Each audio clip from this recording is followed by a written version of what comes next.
Dr. Espolt has been saved by Hoffmeister. He's at the State Department of Ed, not for long. It's less than a year. And then April Grace is anointed. Dr. April Grace, she was the superintendent of Shawnee Public Schools, was sort of anointed as the establishment pick to replace Joy Hoffmeister as state superintendent. They pick her, but at the same time, the Ron Arthur scandal, the basketball coach we talked about, who'd been abusing boys, sort of explodes onto the scene. So this is really threatening her campaign.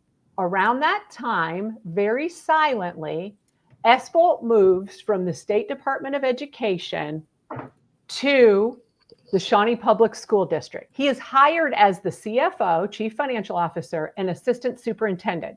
But on the agenda for the Shawnee School Board meeting, when that happened, it was April of 2021, his name is mentioned nowhere. It's not in the minutes. It's not in the agenda, which is really odd. Parents would have had no opportunity to say, who is this that they're hiring? So he has silently slipped into Shawnee Public Schools as the Arthur case is happening. Arthur is eventually convicted, but at the time, April Grace is running for state superintendent. This scandal hits the fan. They're bringing in Espolt behind her. Eventually, she lost. This really hurt her campaign because people could see the court documents said that they did nothing to protect children. They knew this was going on. They did a bunch of Title IX investigations. They put him on correction plans that said things like, read this book or take this online training, as if that is how you stop a pedophile in school. So it's blatant, gross neglect. And there is a civil suit pending on this matter saying against the district and against Arthur, saying they failed to protect. So April Grace, she's their choice. She loses to Ryan Walters and she decides she's stepping down. So Espolt then is moved from assistant superintendent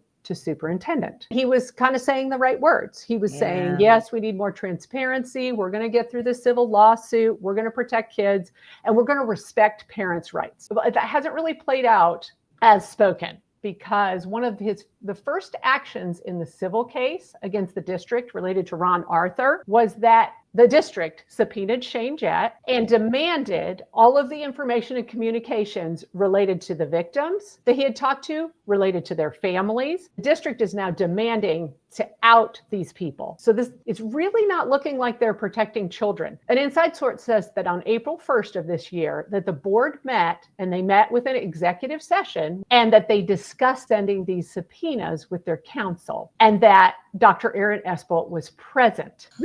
So this is scary. This is whistleblowers. Oh my God.